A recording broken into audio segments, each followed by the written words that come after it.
آپ دیکھ رہے ہیں آئی کے نیوز یوٹیوب چینل۔ اگر آپ نے اب تک ہمارے چینل کو سبسکرائب نہیں کیا تو ہمارے چینل کو سبسکرائب کریں اور بیل کا آئیکن دبا کر ہمارے چینل کے لیے نوٹیفیکیشن آن کریں۔ پہلا آلہ جسے گن کے طور پر استعمال کیا گیا ایک بانس کی ٹیوب تھی جس میں گن پاؤڈر استعمال کیا جاتا تھا اور گولے کو فورس سے نشانہ لگایا جاتا تھا۔ پہلی بار یہ آلہ چین میں 10ویں صدی سے استعمال ہو رہا ہے۔ چینیوں نے ہی گن پاؤڈر بنایا اور وہ بھی غلطی سے۔ وہ ایک ایسا پاؤڈر بنا رہے تھے جسے وہ زخموں پر مرہم کے طور پر استعمال کر سکیں۔ اس کے بعد اس پاؤڈر کو انہوں نے آتش بازی کے لیے استعمال کرنے لگے۔ وہ اپنے بادشاہوں کے لیے آتش بازی کیا کرتے تھے۔ اس کے بعد بانس کی ٹیوب کی بجائے لوہے کی ٹیوب استعمال ہونے لگی اور گن پاؤڈر میں مزید نائٹریٹ استعمال کر کے اسے زیادہ خطرناک اور دور تک نشانہ لگانے کے لیے استعمال کیا جاتا تھا۔ ان گنز کو سیٹ بینگ کہتے تھے۔ 14ویں صدی میں یورپ میں پہلی بار یہ گنز دریافت ہوئیں اور انہیں کینن کہا جانے لگا۔ 15ویں صدی میں سلطنت عثمانیہ میں بھی ان گنز کو باقاعدہ استعمال کیا جاتا تھا، لیکن باقاعدہ طور پر ریپڈ فائر آرم گنز امریکہ میں 1860 میں گیٹلنگ ریچرڈ نے دریافت کی اور ان گنز کا نام گیٹلنگ گنز تھا۔ ان گنز کو سول جنگ کے لیے استعمال کیا جانے لگا۔ اس کے بعد 1918 میں جرمن آرمی نے پہلی جنگ عظیم میں دنیا کی پہلی سب مشین گن استعمال کی جسے تھیوڈر برمنگن نے انوینٹ کیا۔ دوسری جنگ عظیم میں جرمنی نے ہی پہلی رائفل استعمال کی۔ اس کے بعد گنز کی اشکال وقت کے ساتھ ساتھ تبدیل ہوتی رہیں اور آج اس کی بے تحاشا اقسام موجود ہیں۔ اگر شروع سے ان گنز کی اشکال کا جائزہ لیا جائے تو 1364 میں فائر آرمز عام طور پر استعمال کی جاتی تھیں۔ اس کے بعد 1380 میں یہ یورپ میں سلک روڈ کے ذریعے پہنچی۔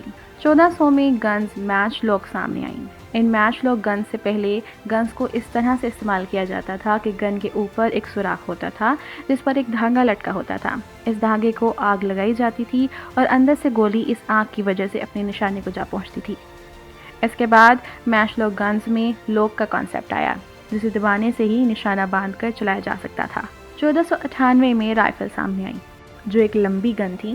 اسے استعمال کرنا بھی آسان تھا اور پکڑنا اور نشانہ باندھنا بھی۔ اس کے بعد 1509 میں ویل لاک سامنے آئی۔ یہ مہنگی ترین گن تھی۔ اس سے ایک وقت میں ملٹائی شاٹس لگائے جا سکتے تھے۔ اسے پہلی بار ایمپرر چارلز V کے لیے بنوایا گیا۔ 1540 میں رائفل فائر آرمز کی شکل میں دریافت ہوئی۔ 1630 میں پہلی فلنٹ لاک سامنے آئی جسے مینولی استعمال کیا جاتا تھا۔ یہ زیادہ اسٹائلش تھی اور اس کی ڈیزائن پر زیادہ کام کیا جاتا تھا۔ 1750 میں پسٹلز بنی۔ یہ 9 انچ کی پسٹلز 1850 تک فلنٹ لاک کی شکل میں بنوائی جاتی تھیں جن پر سونے کے ڈیزائنز بنوائے جاتے تھے اور یہ اس طرح سے استعمال ہوتی تھیں۔ 1835 میں پہلی بار کولڈ روور بنائی گئی جو فوجیوں میں کافی مقبول رہی اور کافی وقت تک اسے استعمال کیا گیا۔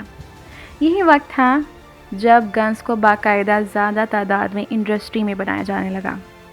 1840 میں گنز میں فائر پین استعمال ہونے لگی اور شارٹ گنز استعمال ہونے لگی۔ یہ شارٹ گن زیادہ تر پرندوں کے شکار میں استعمال ہوتی تھیں۔ اس کے بعد جنگوں میں کارٹریج استعمال ہونے لگی۔